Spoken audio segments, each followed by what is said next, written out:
What do you do when the person you hurt the most acts like you're a ghost? That's the question that's haunted me for weeks. My name's Isabel. I'm 32, and somehow I became her. The woman who blew up the most loving, stable part of her life for a momentary high. I never imagined I'd be here, sleeping alone in a rundown studio with only silence and shame for company. It all began 6 years ago when I met Nathan. Everything felt electric. We clicked instantly. Within 8 months, we were living together. By the second year, we bought a small, cozy home in a quiet suburb. People said we were the definition of happiness. And truthfully, I thought they were right. Nathan was steady, kind, the man who made my coffee just the way I liked it.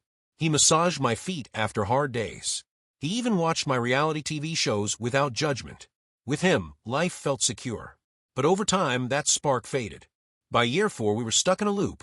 Work, eat, TV, sleep. No more date nights. No small surprises. No lingering touches. It was safe, but also dull. I started to feel the space growing between us. Fewer midday texts. Late nights at the office. And when he walked through the door, his eyes didn't find mine like they used to. But instead of opening up to him, I started listening to others. "You're settling," my friend Kira whispered over cocktails. "You're too young to waste your prime like this." Lana, the friend who treated relationships like hobbies, echoed it constantly. "If he doesn't make you feel wanted, someone else will." That someone was Dylan, the new guy at work. Sharp dresser. Easy charm. He had a way of looking at me that made me feel seen again. At first, it was harmless. Quick jokes. Friendly chats. Then the text started, about work, then music, childhood memories, weekend plans. He listened. He laughed. He made me feel desirable. I told myself we were just friends. But deep down, I craved his attention. The first kiss happened after a company happy hour. In his car. The music low. The space too intimate. I went home feeling sick, yet more alive than I had in years. The guilt was loud at first, but it softened over time. With every late night, every flirty message, I found reasons to excuse it. Nathan was distant. Boring. Oblivious. Then I crossed the line completely. Nathan texted he'd be working late. I saw my chance. I invited Dylan over. To our home.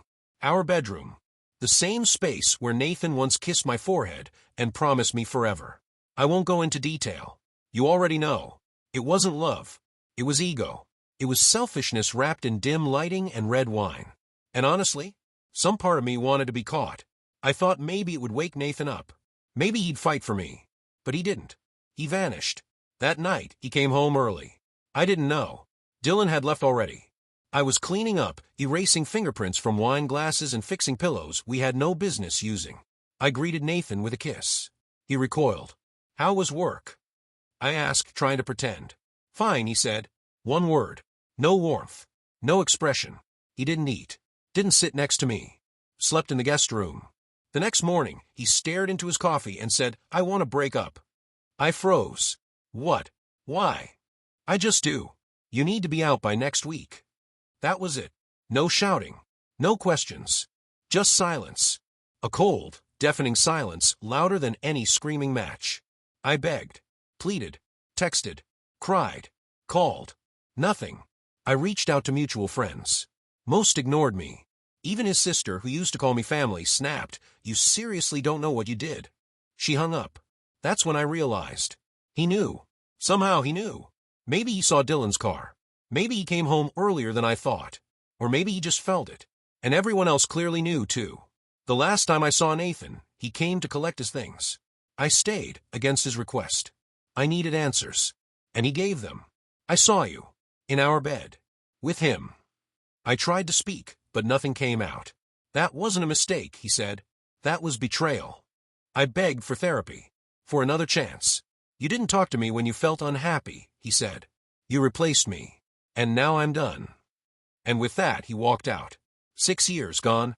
I was left with my guilt, my shame, and the truth. I destroyed the only person who ever truly loved me. Nathan, not Dylan. His name now feels like poison.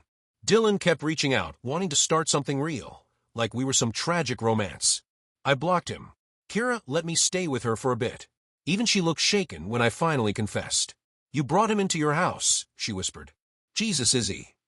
Eventually, I found a cheap studio, peeling walls, thin ceilings. Took a new job. Lower pay. No one knew me. Or what I did. Nathan? He's doing great. Got a promotion. Dating again. She's gorgeous. Probably values what I threw away. Sometimes I still stare at my phone, tempted to say sorry again. Ask for a sliver of what we had. But I don't. Because Nathan was right. He owes me nothing. No closure. No forgiveness. I made this choice. I lost Nathan. Our home. Our future. For what? A fragile illusion of feeling seen by someone who never really knew me. And the hardest part isn't being alone. It's knowing I chose this. I lit the match, and now I live in the ashes. Alone.